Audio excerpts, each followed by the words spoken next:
বলে আল্লাহ এবং আল্লাহ রাসূল যা শিখিয়েছে এটাই ফাইনাল। আল্লাহ আল্লাহ রাসূলের কথার উপরে আমরা দ্বিতীয় কোনো কথা বলতে চাই না। এটা হচ্ছে 1 নাম্বার গাইডলাইন। সমাজে যদি শান্তি আনতে চান এই গাইডলাইন মানতে হবে। বিশ্বাসীদের জন্য 2 নাম্বার গাইডলাইন হচ্ছে লা তারফাউ আসওয়াতাকুম ফাওকা সাউতিন নবী।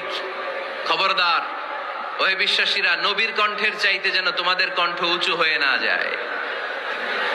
আপনারা কথা শুনতেছেন? মনোযোগ আছে না গেছে? বনু তামিম গোত্রের নেতা কে হবে?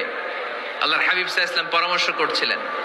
সাইয়েদনা আবু বকর বললেন আমার মতামত হচ্ছে এই লোকটা নেতা হলে ভালো হয়, যোগ্য লোক। ওমরে ফারুক বললেন না, উনি না।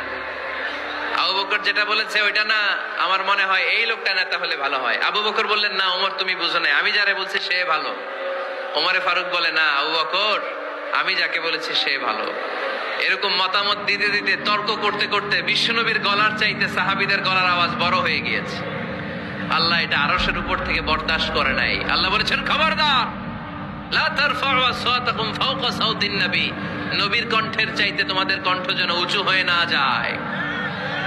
আমার নবীকে আমি তোমাদের বন্ধু বানিয়েছি, তোমাদের কাছে রেখেছি, তার মানে এই নয় যা মন চায় তাই নবীর সাথে আচরণ করবা, ঠিক কি না? কখনো যেন নবীর কণ্ঠের চাইতে কণ্ঠ উঁচু হয়ে না যায়।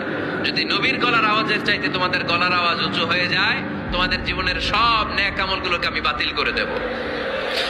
আল্লাহ ধমক দিয়ে বললেন খবরদার, ইয়া আইয়ুহাল্লাযীনা আমানু লা তারফাউ আসওয়াতাকুম ফাওকা সাউতিন নবী ওয়া লা তাজহারু লাহু বিল কওলি কাজহারি বা'দিকুম লিবা'দিন আন তাহবাতা আ'মালুকুম ওয়া আনতুম লা তাশউরুন। পড়েন সুবহানাল্লাহ।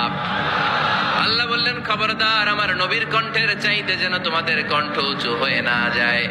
আমার হাবিবের কণ্ঠের চাইতে তোমাদের কণ্ঠ যদি উঁচু হয়ে যায়, বেয়াদবি হয়ে যাবে, ফলে তোমাদের সব নেক আমল বাতিল করে দিবে কে?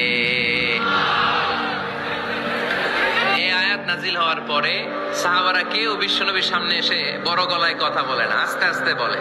কেমনে বলে? ভয় পেলেন, তিনি বিশ্বনবীর কাছে কোনো কথা নিয়ে আসলে ফিস ফিস করে বলতেন। বিশ্বনবী শুনতে পেতেন না, বলতেন এই ওমর কি বলছো, বুঝি নাই, জোরে বলো। ওমরে ফারুক সাউন্ড বাড়িয়ে জোরে বলতেন। বিশ্বনবী বলতেন এই কি বলেছো, এদিকে আসো, জোরে বলো। আমি শুনতে পাচ্ছি না ওমর, আরো জোরে বলো। ওমরে ফারুক আবার একটু সাউন্ড বাড়িয়ে আবার বলতে আরম্ভ করতেন। বিশ্বনবী বলতেন আমি শুনতে পাচ্ছি না, জোরে বলো। সুবহানাল্লাহ পড়েন। ভয় খবরদার, নবীর কণ্ঠের চাইতে যদি কণ্ঠ উঁচু হয়ে যায় সব নেক আমল বাতিল করে দিবে কে?